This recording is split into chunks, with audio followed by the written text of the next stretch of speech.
آج ہم ایک خاص تحریر پر بات کر رہے ہیں، زیتون کے وارث، وسیع تر جہاد۔ یہ ایک ایسے موضوع کو سامنے لاتی ہے جو اکثر زیر بحث رہتا ہے، خاص طور پر فلسطین جیسے علاقوں کے حوالے سے۔ میرا مطلب ہے جہاد کا تصور۔ جی بالکل، اور یہ تحریر اس تصور کو ایک نوجوان خالد کی کہانی کے ذریعے پیش کرتی ہے۔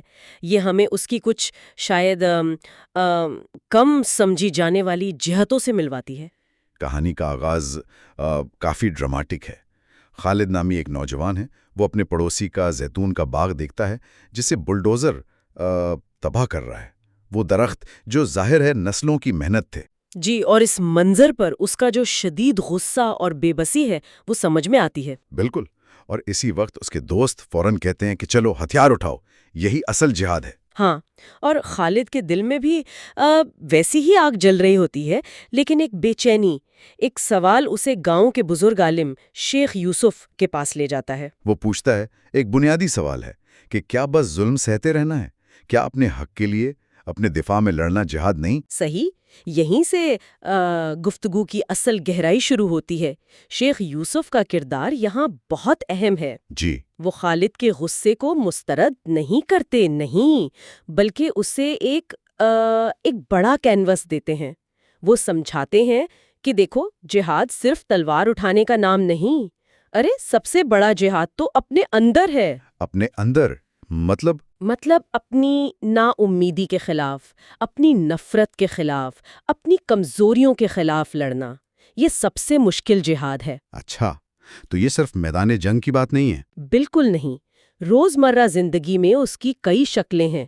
شیخ یوسف مثالیں دیتے ہیں، جیسے وہ کسان جو بار بار اجڑے کھیت میں پودا لگاتا ہے، وہ زمین کو زندہ رکھنے کا جہاد کر رہا ہے۔ صحیح۔ وہ ماں جو سخت حالات میں بچوں کو اپنی تاریخ، اپنی اقدار سکھاتی ہے، وہ اپنی شناخت بچانے کا جہاد کر رہی ہے۔ اور وہ صحافی؟ جی، وہ صحافی جو دباؤ کے باوجود سچ بولتا ہے، سچ لکھتا ہے، وہ زبان کا جہاد کر رہا ہے۔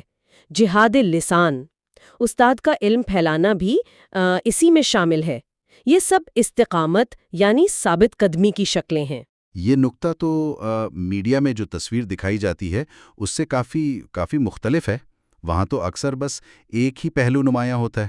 صحیح کہا آپ نے، اور شیخ یوسف یہ بھی واضح کرتے ہیں کہ دیکھو، اگر دفاع ضروری ہو جائے، مطلب لڑنا ناگزیر ہو، تب بھی اسلام جنگ کے اصول دیتا ہے۔ جنگ کے اصول؟ جی ہاں، معصوم جانوں کی حفاظت، بچے، بوڑھے، عورتیں، ان کو نشانہ نہیں بنانا، یہاں تک کہ فصلوں اور درختوں کو بھی نقصان پہنچانے سے منع کیا گیا ہے۔ مقصد تباہی پھیلانا نہیں، بلکہ انصاف قائم کرنا اور اپنا دفاع کرنا ہے۔ تو یہ تو ہوئے اصول، لیکن شیخ یوسف خالد کے اس فوری غصے اور بے چینی کو کیسے سنبھالتے ہیں؟ وہ اسے عملی طور پر کیا کرنے کو کہتے ہیں؟ وہ خالد کو سمجھاتے ہیں کہ یہ جو غصہ ہے نا تمہارا، یہ جائز ہے، لیکن اسے منفی انتقام میں ضائع مت کرو، اسے ایک تعمیری طاقت بناؤ۔ تعمیری طاقت؟ کیسے؟ انصاف کے حصول کے لیے، اپنی بقا کی جنگ لڑنے کے لیے استعمال کرو۔ تمہاری جوانی، تمہاری ہمت، تمہارا علم، اسے اس مثبت جد و جہد میں لگاؤ۔ اور عملی قدم کیا مشورہ دیتے ہیں؟ وہ کہتے ہیں جاؤ کسانوں کی مدد کرو، وہ جو زمین تباہ ہوئی ہے اس پر نئے زیتون کے پودے لگاؤ، دنیا کو دکھاؤ کہ تم تباہی کا جواب تعمیر سے دیتے ہو۔ یہ خود ایک بہت طاقتور پیغام ہے۔ واہ، یہ تو واقعی ایک بالکل مختلف زاویہ ہے، انتقام کے بجائے تعمیر۔ اور خالد اور اس کے دوست وہ یہی راستہ اپناتے ہیں۔ وہ بزرگوں کی مدد کرتے ہیں، کھیتوں میں دوبارہ جان ڈالتے ہیں، اور آج کل کے دور میں جیسے ہوتا ہے سوشل میڈیا کو استعمال کرتے ہیں۔ اچھا؟ جی، اپنی کہانی دنیا تک پہنچانے کے لیے، اپنے ثابت قدمی کی۔ یہ ایک پرامن لیکن بہت مضبوط مزاحمت ہے۔ وہ صرف پودے نہیں لگا رہے، وہ امید لگا رہے ہیں۔ وہ صحیح معنوں میں زیتون کے وارث بن رہے ہیں۔ تو اگر اس پوری کہانی کا خلاصہ کیا جائے تو مرکزی پیغام کیا ہے؟ خلاصہ یہ ہے کہ جہاد کا تصور بہت وسیع ہے۔ یہ صرف لڑائی نہیں ہے، یہ ظلم کے سامنے صبر اور استقامت سے کھڑے ہونا ہے۔ یہ مایوسی کے اندھیرے میں امید کا دیا جلانا ہے۔ یہ اپنی شناخت، اپنی زمین، اپنے وجود کی جنگ لڑنا ہے، اور سب سے بڑھ کر تعمیر کرنا ہے۔ صحیح، یعنی یہ ہتھیاروں سے زیادہ کردار، علم اور امید کی طاقت پر منحصر ہے۔ یہ ایک زیادہ گہری اور شاید زیادہ مشکل جدوجہد ہے۔ بالکل، یہ کردار کی مضبوطی کا امتحان ہے۔ یہ کہانی واقعی سوچنے کے لیے بہت کچھ دیتی ہے۔